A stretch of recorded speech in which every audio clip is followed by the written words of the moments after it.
எல்லோரும் எப்படி இருக்கீங்க? நல்லா இருக்கீங்களா? ஸோ இந்த வீடியோ இன்றைக்கி யாருக்கு அப்படின்னா என்னுடைய சக டிவிகே நண்பர்கள் அவங்களுக்காக தான். ஸோ இப்போ வந்து நம்ம எல்லாமே வந்து என்ன பண்ணுறோம் அப்படின்னாக்கா, ஒருத்தங்க வந்து கட்சிக்கு கருத்துக்கு எதிராக ஒரு கருத்தை வச்சாலோ இல்லை கட்சியை விட்டு போனாலோ நம்ம டக்குன்னு அவங்களோட ஃப்ளாஷ்பேக் போயிட்டு அவங்களோட பேக்ரவுண்ட் செக் பண்ணிவிட்டு இவங்க இந்த கட்சியில் இருந்தாங்க, இவங்க அந்த கட்சியில் இருந்தாங்க, இவன் ஊபி, இவன் தம்பி, இவன் சங்கி, இவன் அடிமை அப்படின்னு ஈஸியாக எடுத்து போட்டுறான் இல்லையா? ஃபர்ஸ்ட் ஆஃப் ஆல் ஒன்று யோசிங்க. தாவேக்கா அப்படிங்கிற ஒரு கட்சி ஆரம்பித்து 2 ஆண்டுகள் தான் ஆகுது, சரியா? அப்போது இப்போ எனக்கு வந்து 40 வயசு ஆயிடுச்சு. அப்போ நான் இதுக்கு முன்னாடி ஓட்டே போட்டிருக்க மாட்டேன். நான் ஏதாச்சும் ஒரு கட்சியில் பயணித்து அப்படி அரசியல் கற்றுக்கிட்டு தானே நம்மளால் வர முடியும், ஓகேவா? அப்படி அரசியல் கற்றுக்கிட்டு வந்ததுனால தான் இன்றைக்கி டிஎம்கேக்காரன், நாம் தமிழர் கட்சிக்காரன், இல்லை அதிமுகக்காரன் எவனாச்சும் ஒரு பாயிண்ட் ஆஃப் வியூ ஏதாச்சும் ஒரு பாயிண்ட் அவன் எடுத்து வைக்கும்போது நம்மளால் கவுண்டர் கொடுக்க முடியாது. எப்படி? அது அந்த பயணித்த அனுபவத்தால் தான். அப்போது அதை கொச்சைப்படுத்தாதீங்க. மற்ற கட்சிக்காரங்க மாதிரியும் நம்மளும் நடந்துக்குங்கிற ஒரு அவசியம் கிடையாது.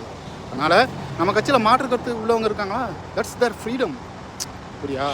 அதை அப்படி எடுத்து கொடுக்கணும், ஒரு லிபர்ட்டி கொடுக்கணும்.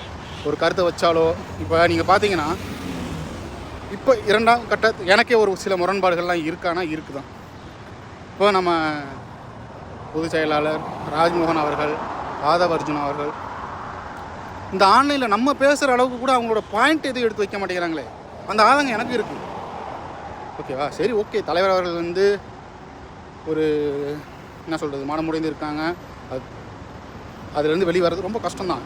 ஏன்னா நம்மளை நம்பி வந்தவங்களோட உயிர் போயிடுச்சுங்கிற அந்த துக்கம் வந்து அது இருக்கிறதே பெரிய கஷ்டம். அது வந்து அவ்வளோ ஈஸியாக போகாது. பட் 2ஆம் கட்ட தலைவர்கள் இருக்காங்க இல்லையா, அவங்க வந்து அப்பியர் ஆகணும் ஃபஸ்ட்டு. அதுக்கு அடுத்தவங்க லயோலா மணி, ரமேஷ், இவங்களாம் பேசிகிட்டு இருந்தாங்கல்ல, அப்போ அவங்க வந்து பேச ஆரம்பிக்கணும். இப்படியா இருந்தால் எவ்வளோ நாள் போகிறது? இப்படியே போனால் எவ்வளோ நாள் போகிறது? இப்போ நாம் தான் கொஞ்சமாச்சும் தாவேகாவுக்கு வந்து ஒரு இது பண்ணிகிட்ருக்கோம்னா ஏதோ ஆன்லைனில் இருக்கிற விர்ச்சுவல் வாரியர்ஸ் அவங்களால தான் வந்து இன்னமும் அது அதே ஸ்ட்ரென்த்தன்லேயே இருக்குது. இது அப்போ 2ஆம் கட்ட தலைவர்கள் வந்து அவங்களுக்கு ஊக்கப்படுத்தணும், அவங்களுக்கு தைரியம் தரணும், அவங்களுக்கு வந்து நாங்கள் இருக்கோங்கிறத எங்கே அரசியல்னு வந்துட்டா, அதாவது ஒன்று புரிஞ்சுக்கோங்க, அரசியல்னு வந்துட்டா எல்லாத்துக்கும் துணிஞ்சு தான் வரணும். இவங்க கூண்டு பயம் இருந்தால் கூட வரக்கூடாது. ஏன் அப்படின்னா அரசியல் வந்து ரொம்ப ஒரு விபரீதமான விளையாட்டு இது, சரியா? அரசியலில் கட்சிக்காக, பதவிக்காக, பணத்துக்காக எவ்வளவோ கொலைகள்லாம் நடந்திருக்கு, நீங்களும் படிச்சிருப்பீங்க, சரியா? அதனால் எல்லாத்துக்கும் துணிஞ்சு மட்டும்தான் இதில் வரணும். கொஞ்சம் பயம் இருந்தாலும் இதில் வரக்கூடாது, தேவையில்லை. நீங்கள் நார்மலாக பீங்க லேமனாக இருந்துட்டு போயிட வேண்டியது தான்.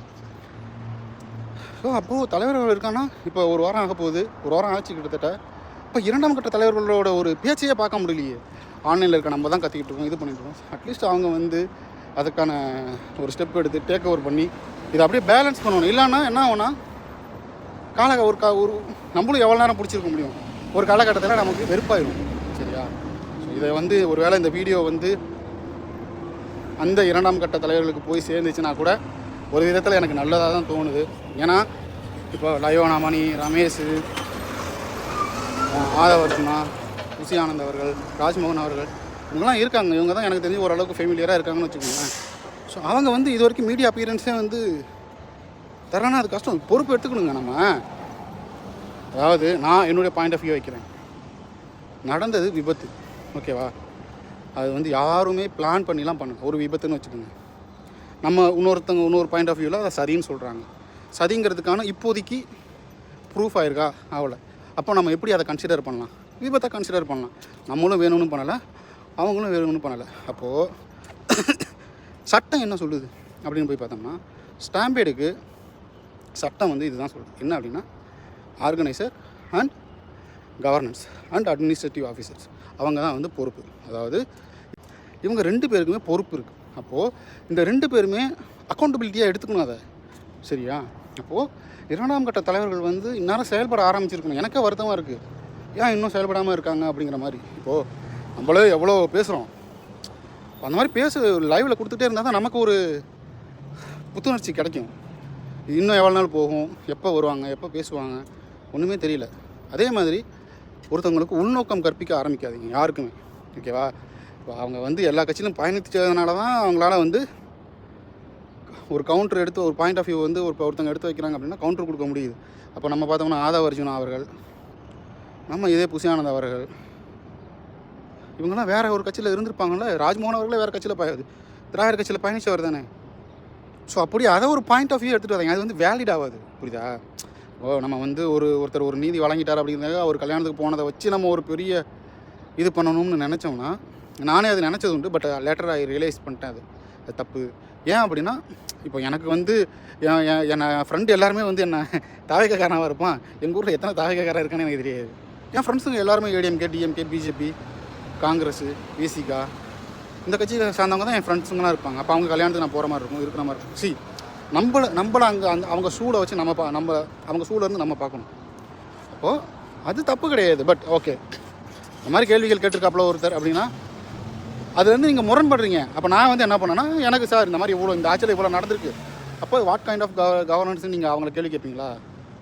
கேட்க மாட்டீங்களா? நம்மளோட கொஸ்டினை வந்து நியாயமான முறையில் வைக்கணும். ஓகேவா? சும்மா அனாவசியமாக படிக்காத தற்கொலை மாதிரி கெட்ட வார்த்தை போட்டுட்டு அவரை அசிங்கமாக திட்டுறது அதெல்லாம் பண்ணாதீங்க. அது வந்து சரியான அரசியல் புரிதல் இல்லாதவங்க பண்ணுறது தான் அப்படி பண்ணுவாங்க. அரசியல் புரிதலோட நாகரிகமாக எடுத்துகிட்டு போகணுங்காங்க. கரெக்டாக கன் பாயிண்ட் மாதிரி பாயிண்ட் வைங்க. இது தப்பு. இப்போது அதில் அந்த நியூஸ் அது வர நான் என் ஃபேஸ்புக்கில் நான் அப்டேட் பண்ணிகிட்டே இருந்தேன். அந்த பஸ்ஸுக்கு போட்டிருந்தாங்க பார்த்தீங்களா? என்னது நீதிபதி என்ன சொன்னாங்கன்னா, பஸ்ஸை ஏன் பறிமுதல் பண்ணல, ஆக்ஷன் பண்ணியிருக்காங்க, கேஸை போடாட்டினாலும் நான் வந்து இது பண்ணுவேன். நான் ஒன்றும் இல்லை, அந்த வீடியோ இருக்குது, வீடியோ ஆன்லைனில் ஆல்ரெடி இருக்குது, அதை எடுத்து போட்டு பால்க ஜனநாயகம் அப்படின்னு போட்டு கீழே வந்து போட்டேன். மக்களே, பஸ்ஸு போய் பைக்கில் அடிக்கிறா, பைக்கு போய் பஸ்ஸில் அடிக்கிறா, நீங்களே பார்த்துக்குங்க. ஸோ திஸ் இஸ் ஹவு நீங்கள் வந்து இதை டேக் ஓவர் பண்ணணும். அதை விட்டுட்டு அவர் கல்யாணத்துக்கு வந்தார், இங்கே போனார், அங்கே போனார், யாருங்க போக மாட்டாங்க? என் ஃப்ரெண்டு டிஎம்கேக்காரன் இருக்கான். இப்போ நானே வந்து டிஎம்கேயில் பயணித்தவன் தான். நானே வந்து நாம் தமிழில் பயணித்தவன் தான். அப்போ நமக்கு அதில் ஃப்ரெண்ட்ஸுங்களாம் இருக்க மாட்டாங்களா? இருப்பாங்க, எல்லாருக்கும் இருப்பாங்க. அது தப்பு இல்லை. அது ஒரு பாயிண்ட்டுன்னு எடுத்துகிட்டு போனீங்கன்னா அது ஈஸியாக உடையக்கூடிய பாயிண்ட். அதை தான் நான் சொல்ல வரேன், சரியா? அது உள்நோக்கம் கற்பிச்சிங்கன்னா அது வந்து தவறான பாயிண்ட் ஆகிரும். அது ஈஸியாக அடுத்தவங்களால உடைக்கக்கூடிய பாயிண்ட். அதனால் உள்நோக்கம் கற்பிதை விட்டுருங்க. என்ன வேல்யூ அடிஷனாக என்ன பண்ணலாம்? நீங்கள் கேட்குற கேள்வி வந்து ஒரு வேல்யூ கொடுக்கணும், வெயிட்டேஜ் இருக்கணும். சும்மா வெயிட்டேஜே இல்லாமல் சித்தம் போக்கு சிவம் போக்கு அப்படிங்கிற மாதிரி இவன் இங்கே இந்த கருத்து தெரிவிச்சிட்டானா, ஓகே, இவன் பேக்ரவுண்ட் செக் பண்ணு, ஓகே, 10 வருஷத்துக்கு முன்னாடி இவன் இங்கே இருந்தான், இப்போ இங்கே இருக்கான், அதனால் இவன் வந்து அவன் அப்படின்ற ஒரு கண்மூடித்தனமான ஒரு செயலை வந்து செய்யாதீங்க. அது வேலிடு கிடையாது. ஏன்னா எல்லோரும் பயணித்து தாங்க வர முடியும். 2 வருஷத்துக்கு முன்னாடி என்ன எவனுமே ஓட்டு போடாமல் இருக்க முடியுமா? இல்லை, எல்லோரும் போட்டிருப்பாங்க. எல்லோரும் ஏதோ ஒரு கட்சி சார்பு நிலையை எடுத்திருப்பாங்க. அதனால் அப்படி சொல்லாதீங்க. இதே நம்ம தலைவர் விஜய் அவர்களே ஏடிஎம்கேக்கு சப்போர்ட் பண்ணுவாங்க. ஏடிஎம்கேக்கு சப்போர்ட் பண்ணியிருக்காப்புல, டிஎம்கேக்கு சப்போர்ட் பண்ணியிருக்காப்புல. ஸோ அதை ஒரு வேலிடாக எடுத்துக்காதீங்கன்னு நான் சொல்ல வரேன். அந்த பாயிண்ட்டை நீங்கள் கொண்டு போய் வச்சிங்கன்னா ஈஸியாக உடச்சிட்டு போயிடுவாங்க. விஜய் அவர்கள் அம்மா கூட இருந்த ஃபோட்டோ, விஜய் அவர்கள் மோடியோட இருந்த ஃபோட்டோ, விஜய் அவர்கள் ஸ்டாலின் அவர்களோட சந்தித்த ஃபோட்டோ அப்படின்ட்டு அதை தூக்கி போட்டு பாருப்பா அப்படின்ட்டு ஈஸியாக உடச்சிட்டு போயிடுவாங்க. ஒரு கருத்துனா அந்த கருத்துக்கு உங்களோட வேலிடான ஒரு கருத்தை வைங்க. அதுதான் அரசியல், புரியுதா? ஏன் இப்போ இது எனக்கு எப்படி தெரியும்? ஏன்னா நான் அந்த கட்சிகளில் பயணிச்சுட்டு வந்ததுனால தான் எனக்கு தெரியும். இப்போது இன்னொன்று புரிஞ்சுக்குங்க, அரசியலில் ஒன்று மட்டும் நல்லா புரிஞ்சுக்குங்க. என்னென்னா, உங்கள் கட்சியை பற்றி மட்டுமே பேசியிருக்கக்கூடாது. ஆப்போசிட்டில் இருக்கிற கட்சியோட கொள்கை என்ன, கோட்பாடு என்ன, அவர்களோட ஹிஸ்ட்ரி என்ன, வரலாறு என்ன, இதெல்லாம் தெரிஞ்சுக்கணும். சும்மா உங்கள் கட்சியோட புகழ்ந்துக்கிட்டே போனீங்கன்னா மட்டும் ஒன்றும் வேலையாகாது. ஓகேவா? இப்போ நானும் திராவிட கட்சிகளில் பயணித்தவனா, நானும் நாம் தமிழர் கட்சியில் பயணித்தவனா. அதனால தான் என்னால் வந்து ஈஸியாக ஒரு அண்டர்ஸ்டாண்டிங் பண்ண முடியுது. தமிழ் தேசியம்னா என்ன, திராவிடம்னா என்ன. இப்போ என்னை கேட்டாங்கன்னா எனக்கு தமிழ் தேசியம்னா என்ன, திராவிடம்னா என்ன, என்னால் ஈஸியாக சொல்ல முடியும். ஓகேவா? அதே மாதிரி நமக்கு தமிழ் தேசியம் பெரிய எதிரியா, திராவிடம் பெரிய எதிரியா அப்படின்னா, திராவிடம் தான் நமக்கு இருக்கிற மிகப்பெரிய எதிரி கிடையாது, சேலஞ்ச், சரியான காம்படிட்டர். ஏன் அப்படின்னா, தமிழ் தேசியம் மக்களுக்கு ஒன்றும் பண்ணலை, அறிஞர்களுக்கு பண்ணியிருக்கு, புரியுதா? தமிழ் தேசியத்தால் ஒரு அடிப்படை மக்கள் அவன் வந்து ஏதாச்சும் இது பண்ணியிருக்கான்னா தெரியாது. இப்போ எங்கள் அம்மாட்டையோ இல்லை எங்கள் ஊரில் இருக்கிற ஒரு 90% மறைமலை அடிகள்லாம் யாரும் தெரியாது. அவர் தான் தமிழ் தேசியத்துக்கான தந்தை. இப்போ ஊவே சுவாமிநாத ஐயர்லாம் யாருக்கும் தெரியாது. அவர் தான் அதுக்கு விதை போட்டவர். ஸோ தமிழ் தேசியம் என்ன பண்ணியிருக்கு அப்படின்னா, படித்தவர்கள் மத்தியில் போய் சேர்ந்துருக்கு, பாமர மத்தியில் போய் சேரலை. பாமர மத்தியில் போய் சேர்ந்தது என்ன தெரியுமா? திராவிடம். அவனுக்கு சோறு போட்டுச்சு, அவனுக்கு செருப்பு கொடுத்துச்சு, அவனுக்கு ட்ரெஸ்ஸு கொடுத்துச்சு, அவனுக்கு கல்வி கொடுத்துச்சு, ஓகேவா? அவனுக்கு மருத்துவம் கொடுத்துச்சு, அவனுக்கு வெல்ஃபேர் ஸ்கீம் நிறையா பண்ணியிருக்கு, ஓகேவா? அதனால தான் திராவிடம் வந்து நம்மளை வந்து ஒரு பெரிய இது இப்போது நம்ம ஏன் திராவிடத்தை இருக்கோம்னா, ஓகே இவரெல்லாம் பண்ணேன், நான் படிக்க வச்சேன், ஆளாக்கினேன், எனக்கு அறிவை கொடுத்துருக்கு. இந்த அறிவின் அடிப்படையில் நீ இப்போ நடக்கிற இது வந்து எனக்கு சரின்னு படலை. ஓகேவா? எனக்கு சரின்னு படலை. நான் ஒரு மாற்றத்தை எதிர்பார்க்குறேன். இப்போ உலக அரசியல் பார்க்குறோம், நமக்கு ஒரு மாற்றம் தேவைப்படுது. அப்போ அந்த மாற்றத்திற்கான ஒரு செயல்பாடு தான் இப்போ நடந்துக்கிட்டு இருக்குது. சரிங்களா? அப்படி புரிஞ்சுங்க. ஏன்னா டு பி ஹானஸ்ட்டுங்க, தமிழ் தேசியம், திராவிடம், இதில் தமிழ் மக்கள்கிட்ட அதிகமாக போனது திராவிடம். அதிகமாக ஏன் தமிழ் தேசியம் போகல அப்படின்னா, தமிழ் தேசியம் அறிஞர்கள், படித்தவர்கள், மேதாவிகள் மத்தியில் மட்டுமே செயல்படக்கூடிய ஒரு அரசியலாக இருந்தது. சீமான் அவர்கள் கையில் எடுத்ததுக்கப்புறம் தான் அது ஒரு கட்டம் நகர்ந்துருக்கு. அதுக்கு முன்னாடி வரைக்கும் அது படித்தவங்கள்ட்ட மட்டும்தான் இருந்தது. சரிங்களா? ஸோ அதனால் திராவிடம் அப்படிங்கிறது வந்து நிறையா செஞ்சுருக்கு, மக்களுக்கு தவறுகளும் செஞ்சுருக்கு, நல்லதும் செஞ்சுருக்கு. நம்ம என்ன பண்ணுறோம்னா, இன்றைய காலகட்டத்துக்கு இப்போ அவங்க வந்து குடும்ப அரசியல் பண்ணிகிட்ருக்காங்க, ஏன்னா மன்னராட்சி மாதிரி நடந்துக்கிட்டு இருக்குது. ஸோ அந்த மாதிரியான பாயிண்ட்டெல்லாம் வைக்கலாம், தப்பே கிடையாது. ஏன்னா கரெக்டு தானே. இப்போது இதே திராவிட கட்சிகளில் இருக்கிற திமுகவில் வந்து உதயநிதி அவர்களோட எவ்வளவோ அனுபவப்பட்ட தலைவர்கள் இருக்கிறாங்க. இன்பநிதியை விட எவ்வளவோ அனுபவம் பெற்ற தலைவர்கள் இருக்காங்க. அடுத்து இன்பநிதியை தூக்கிட்டு வந்துட்டாங்க. எனக்கு அதில் தான் நான் முரண்பட்டேன். எனக்கு அதனால தான் எனக்கு பிடிக்கவே இல்லை. இல்லைன்னா நான் 6 மாதத்துக்கு முன்னாடி வரைக்கும் நான் டிஎம்கே சப்போர்ட் பண்ணிட்டு இருந்தவன் தான் நானும். அப்போ நான் வந்து வெயிட் பண்ணேன். என்னன்னா எதுக்காக வெயிட் பண்ணேன் அப்படின்னா, நான் ஈவன் டைஹார்டு விஜய் ஃபேனாக இருந்தாலும் நான் வெயிட் பண்ணி பார்த்தேன். சரி, இவர் வந்து என்ன அரசியலை எடுக்க போகிறாரு அப்படின்னு வெயிட் பண்ணேன். 2வது மாநாட்டில் எனக்கு கன்ஃபார்ம் ஆச்சு, இந்த மாதிரி அவர் வந்து பிஜேபிக்கு அகேன்ஸ்டாகவும் டிஎம்கேக்கு அகேன்ஸ்டாகவும். போதும் எனக்கு, தட்ஸ் இட். அதுதான் எனக்கு தேவை. அரசியலை படிங்க. அதே மாதிரி கட்சியை விட்டுட்டு போகிறாங்களோ, இல்லை கட்சியிலேருந்து ஒரு மாற்று கருத்து வருதோ அப்படின்னா அதை அசஸ் பண்ணுங்கள், ஆராயுங்க. சரி, சும்மா வெறுமனே கண்ண முடித்து இவன் அது இவன் இது அப்படின்னு சொல்ல வேணாம். ஃப்ரீடம் கொடுங்க எல்லாருக்குமே ஃப்ரீடம் கொடுத்தா தான் நல்லாயிருக்கும். இல்லைன்னா நம்மளும் திராவிட கட்சி மாரி ஏற வேண்டியதான், ஒருத்தனுக்கு கீழே அடிமையாகிட்டு போயிட்டுருக்காங்க. அப்படி இருக்கக்கூடாது. எல்லாருக்கும் ஃப்ரீடம் கொடுங்க. அவங்கவுங்க தாட்ஸை வந்து அலோவ் பண்ணுங்கள். அவங்களுக்கு ஒரு ஐடியா இருக்கும், அவங்களோட இன்புட் இருக்கும், அதை வந்து ரிசீவ் பண்ண ஆரம்பிங்க ஃபஸ்ட்டு. ஸோ அதுதான் நான் சொல்லலாம்னு நினச்சேன். ஸோ தேவையில்லாமல் வந்து அதே மாதிரி வல்காரிட்டி உங்களுக்கு வந்து அரசியல் வந்து செய்யணும் அப்படின்னா டிஎம்கேக்காரங்க ஏடிஎம்காரங்க செஞ்சு அசியம் திட்டிட்டு தான் இருக்கேன். பட் அந்த அரசியல் நம்ம பண்ண வரல. நம்ம பண்ண வந்து வேறு அரசியலில் நம்ம இன்றைக்கி வந்து ஒரு முன்னிறுத்தணும்னா, படித்த இளைஞர்கள் வந்திருக்கோண்டா நாங்கள் அப்படின்னு நம்ம முன்னிறுத்தணும்னா என்ன பண்ணணும்? நம்ம இந்த அரசியலை மாற்று சிந்தனையாக எடுத்துகிட்டு போகணும். ஒரு நல்ல கருத்தை வைக்கிறோமோ இது பண்ணணும். நம்ம வந்து நம்மளோட பாயிண்ட், நம்ம கருத்தை வைக்கணும். அதோடு சேர்ந்து என்ன சொல்கிறது, ஆபாசத்தை வைக்கக்கூடாது. சரியா? அப்போ அவங்களுக்கும் நமக்கும் வித்தியாசம் இல்லாமல் போயிடும்.